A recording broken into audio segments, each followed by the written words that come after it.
Hammaga assalomu alaykum. Hozir do'konga kirib AirPods so'raydigan bo'lsangiz, sizga kamida 3 ta yoki 4 ta modelni taqdim etishadi. Ularning narxida kamida $100 dan $500 gacha farqi bo'lishi mumkin.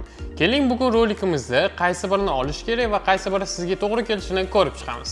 Keling rolikimizni yaqinda chiqqan AirPods Store modelidan boshlaymiz. AirPods Store modelini Apple chiqargandan keyin o'yin qoidalarini umuman buzib yubordi. Nega deb aytadigan bo'lsangiz, oldin shovqinni o'chirish funksiyasi faqatgina Pro modellarda bo'lar edi. Hozirgi vaqtda esa vakuumsiz versiya, ya'ni AirPods Store modelida ham shovqinni o'chirish funksiyasi qo'shilgan. Agar sizning qulog'ingizga tiqilib turadigan vakuum yoqmasa, AirPods Store shovqinni o'chiradigan funksiyali versiyasi sizga eng ideal variant hisoblanadi. Lekin sizning byudjetingiz kamroq bo'lib va siz faqatgina podkast va musiqa eshitish uchun AirPods'ni sotib olmoqchi bo'lsangiz, sizni Apple o'ylab AirPods Store'ning oddiy versiyasini ham sotuvga chiqargan.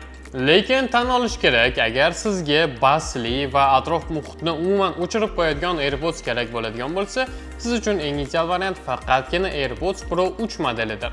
Uning eng asosiy va eng katta pluslaridan biri bu samolyotda uchsangiz yoki shovqinli ofisda ishlasangiz, uning shovqinni o'chirish funksiyasini yoqib, siz bemalol o'z ishingizni shovqinsiz bitirsangiz bo'ladi. Yana bir pluslaridan biri uning keysida siz bemalol ovoz chiqarib, uni yo'qotib qo'ysangiz topib olish funksiyasi bordir.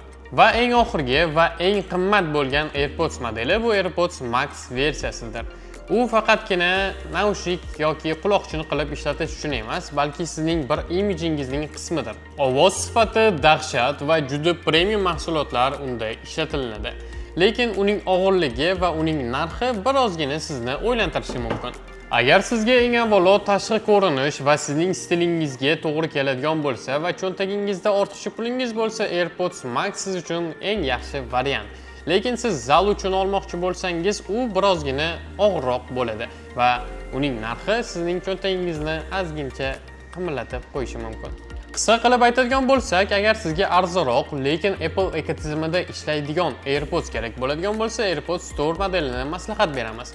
Lekin AirPods Store'ning shum podavleniya versiyasini ham siz o'zingizga sotib olishingiz mumkin. Agar sizga bas va atrof muhit shovqinini umuman o'chirib qo'yadigan naushnik kerak bo'ladigan bo'lsa, AirPods Pro 3 modelini sizga tavsiya qilamiz. Agar sizga stil va albatta materialning kachествоsi kerak bo'ladigan bo'lsa, unda AirPods Max'ni sizga tavsiya qilishimiz mumkin. O'zingiz hozirgi vaqtda qanday AirPods ishlatyapsiz va qaysi AirPods'ni olishni niyat qilayotgan bo'lsangiz, izohlarda o'z fikringizni yozib qoldiring.